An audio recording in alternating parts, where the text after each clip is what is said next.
estudante! Tudo bem com você? Eu estou aqui com a minha colega Fabiana e hoje é dia de aula de ensino religioso. E você, está preparado para a nossa aula hoje? Pois bem, meu nome é Tassiana Brasil e na aula de hoje nós vamos discutir sobre como os mitos explicam o mundo. Pois então, nós temos algumas habilidades que vocês já devem ter visto aí no PET, que estão aqui representadas. Elas são de várias semanas de aulas, então vocês podem ir acompanhando aí pelo PET que tem várias semanas em que nós vamos estar trabalhando os mitos e como que eles são importantes para a cultura e para a explicação que as pessoas oferecem para o mundo, para a natureza e tudo mais. Pois bem, na aula de hoje, nosso objetivo, resumindo todos aqueles objetivos que são as habilidades que eu tinha apresentado, é esse aqui: aprender o que são os mitos e a sua importância. Pois bem, o que são mitos? Mitos são histórias. Vamos ler ali no slide. São histórias simbólicas de um passado distante que tentam explicar como e o porquê de as coisas existirem. Você já parou para pensar por que existem as coisas, por que o mundo é como é? Hoje em dia, a gente está muito acostumado com a linguagem científica, com a explicação científica para as coisas. Então, se alguém perguntar para você, mas por que existe dia e noite? Você vai saber responder. É porque a Terra gira em torno do seu próprio eixo, e aí quando ela está de frente para o Sol é dia, e quando aquela parte está na parte de trás do globo terrestre, que o Sol não está ali iluminando diretamente, vai ser noite. Então essa é uma explicação científica para o mundo. Mas será que as pessoas conheciam essa explicação há 500 anos atrás? Será que todo mundo conhecia? Será que as pessoas conheciam essa explicação há 1000, 2000, 5000 anos atrás? Pois é, nem todo mundo saberia explicar por que existe dia e noite. Há 5000 anos atrás, ninguém saberia. Mas, como nós falamos, nos dias de hoje, nós estamos acostumados com a linguagem científica, então nós não precisamos tanto dos mitos para explicar a realidade. Ao passo que, quando as pessoas não tinham esses conhecimentos com essa facilidade toda, elas precisavam explicar o porquê das coisas serem como são.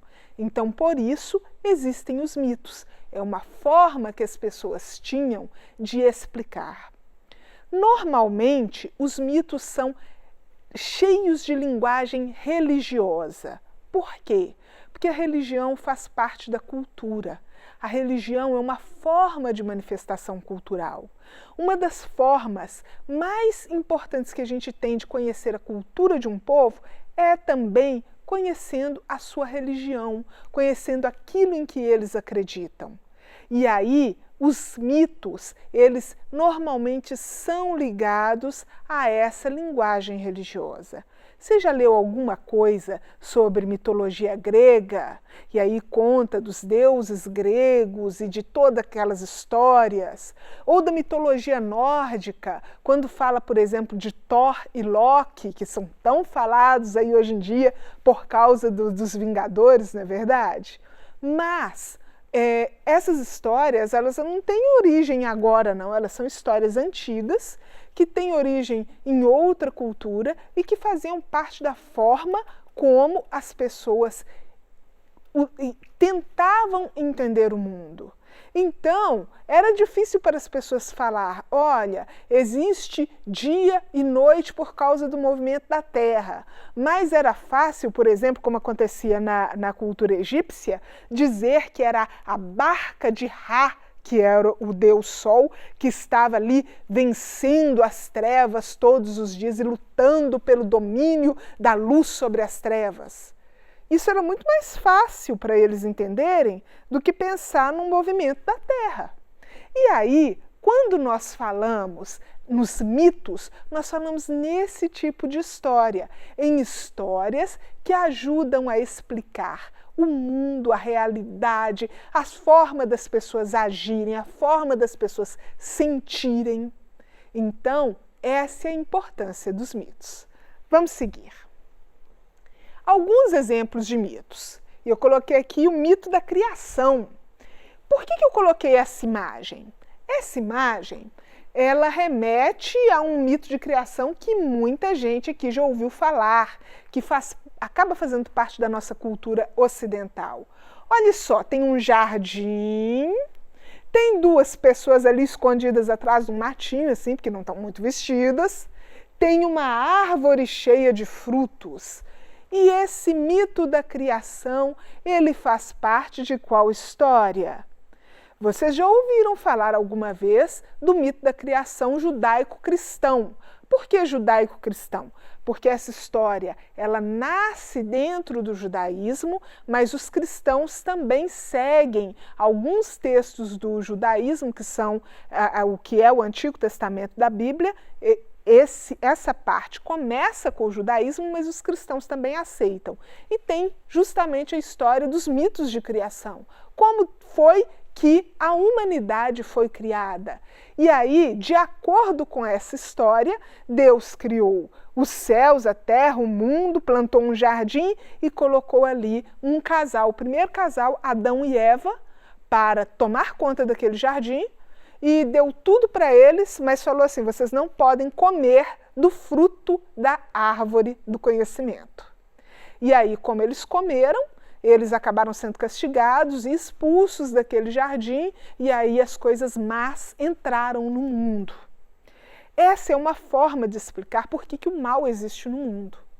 Então, para pessoas que acreditavam que Deus criou o mundo, que ele era bom e que ele fez tudo perfeito, e aí elas começam a se questionar, mas por que existem coisas erradas? Por que existe doença? Por que existe morte? Por que existe tristeza?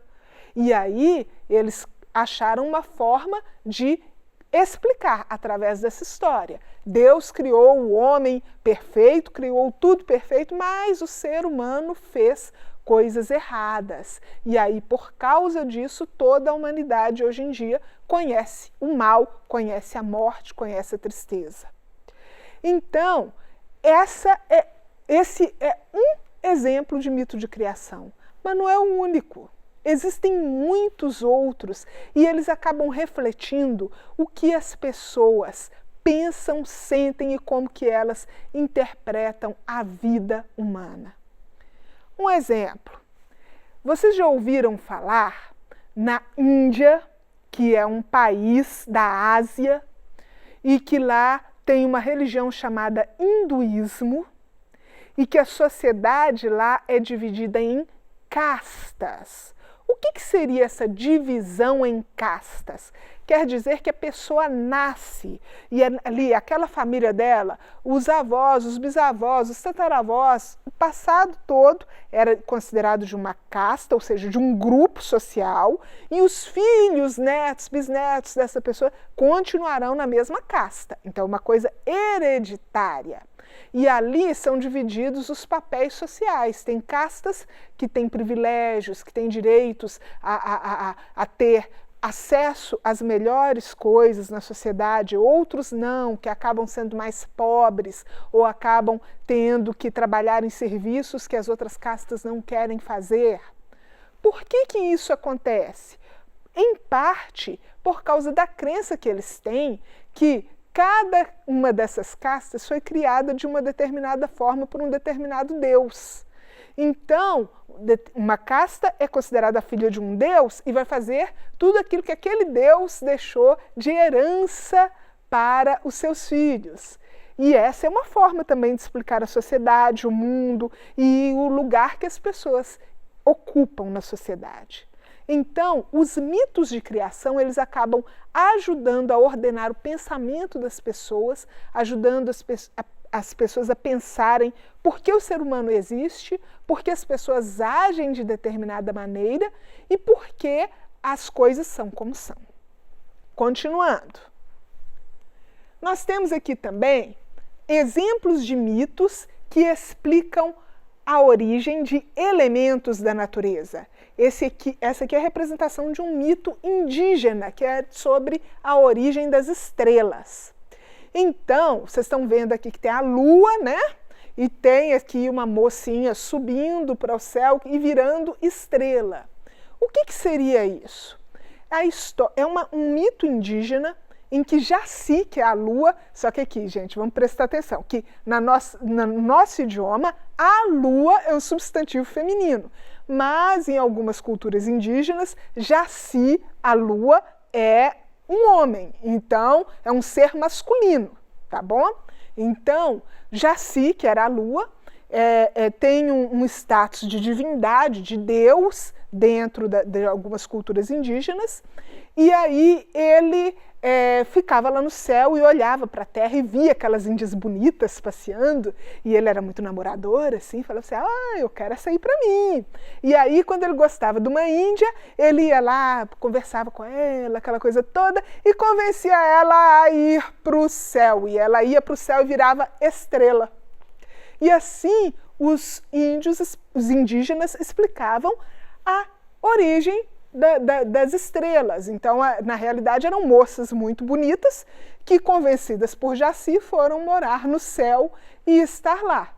Olha, quando a gente pensa na nossa cultura, alguém pergunta para você assim, de onde vieram as estrelas? Aí você vai explicar, porque teve lá o Big Bang, e aí a matéria se espalhou e tal. Isso não cabe em muitas culturas que não tinham esse conhecimento científico.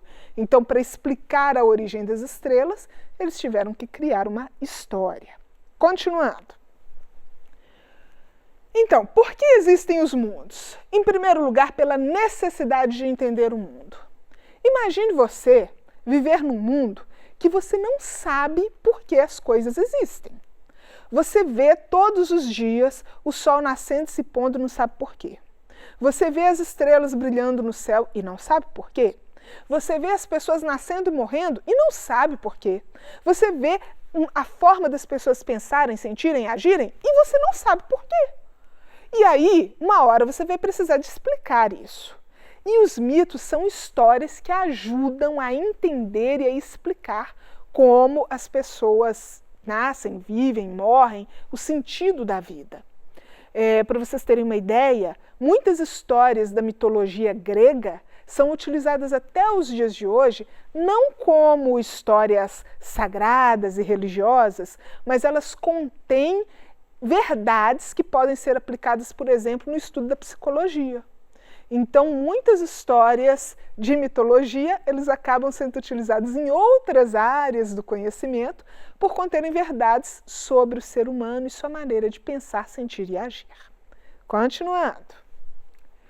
Outra razão pela qual existem os mitos, para conferir poesia e beleza para a vida. Tá certo, a gente sabe que existe uma explicação científica para tudo. Mas, às vezes, a gente quer ouvir uma coisa mais bonitinha. Por exemplo, quando você chega lá para sua mãe no Dia das Mães e vai dar ali um presente para ela e fala assim, mamãe, esse presente é de todo o meu coração. Tá, mas ela sabe que não é o seu coração que está lá dentro do peito, até porque não tem jeito de uma pessoa pegar o próprio coração e entregar para outra. Mas ela entende que aquilo é uma forma de falar, que é com todo o seu sentimento, que é com todo o seu amor.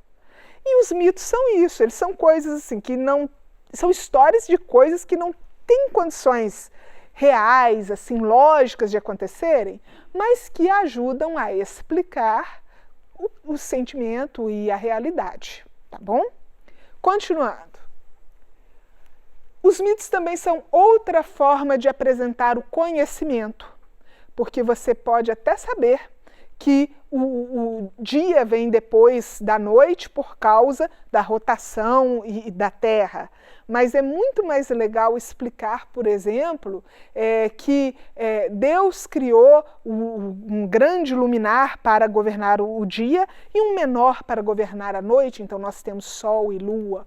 Ou explicar, como o exemplo da cultura egípcia, que a barca de Ra passava e iluminava e lutava contra as trevas para que o dia continuasse, para que o sol brilhasse todos os dias. Então são formas de apresentar um conhecimento mais poéticas, mais...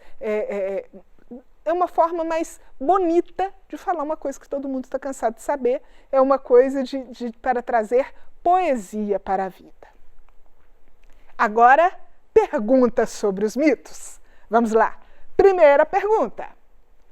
Um mito é uma mentira? Será?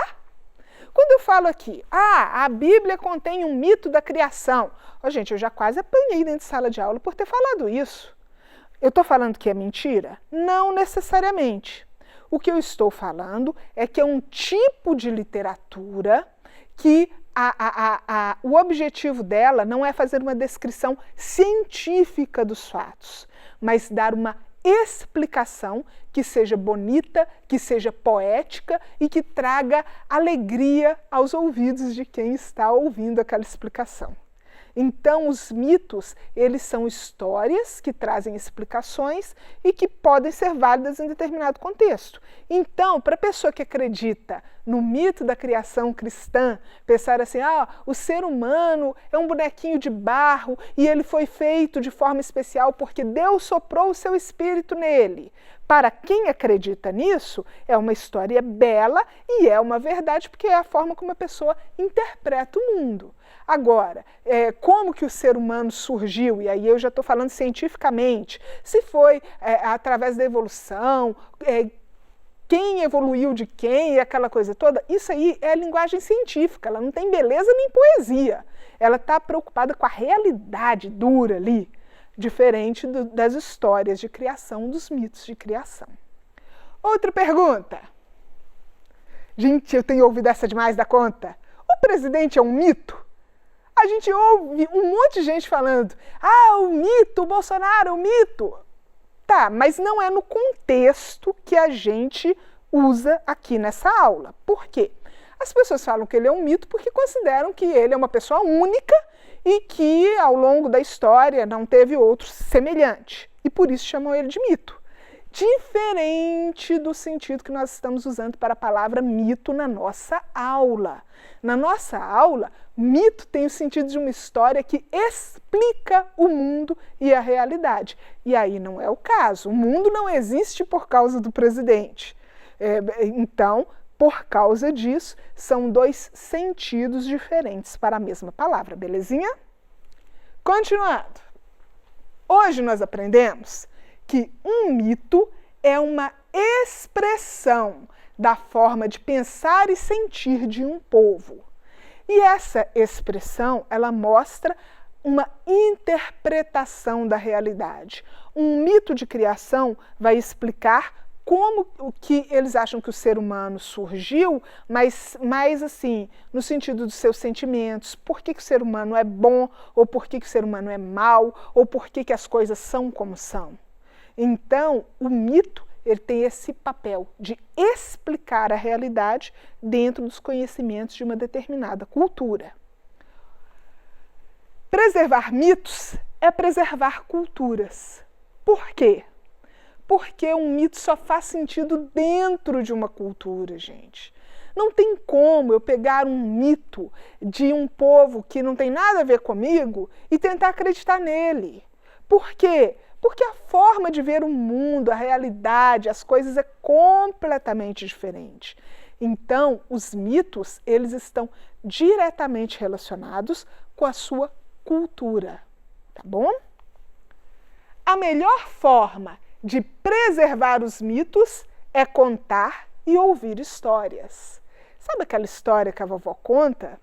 Você sabe a história, por exemplo, do Saci Pererê? História do Curupira. Por que tinha história do Curupira? Era um justiceiro que ia atrás do caçador que maltratava animal. Então, são mitos que são ligados à realidade da gente. E à medida que a nossa vida vai transformando, vão surgindo outros mitos para explicar as coisas que acontecem no dia a dia, na realidade. Porque, por mais que a ciência esteja aí, não existe explicação para tudo. E a gente precisa também da beleza e da poesia na vida. Agora, o desafio do dia. E você? Qual é o seu mito favorito? Você conhece alguma história que explica a realidade, o mundo e todas as coisas que existem? Qual que é a que você acha mais bonita? Já te contaram? A melhor forma de preservar mitos é ouvir e contar as histórias para gerações futuras. Por hoje é só, muito obrigada. Essas são as nossas referências e ligue para o Tira Dúvidas. Fale conosco aqui, tá bom? Um abraço!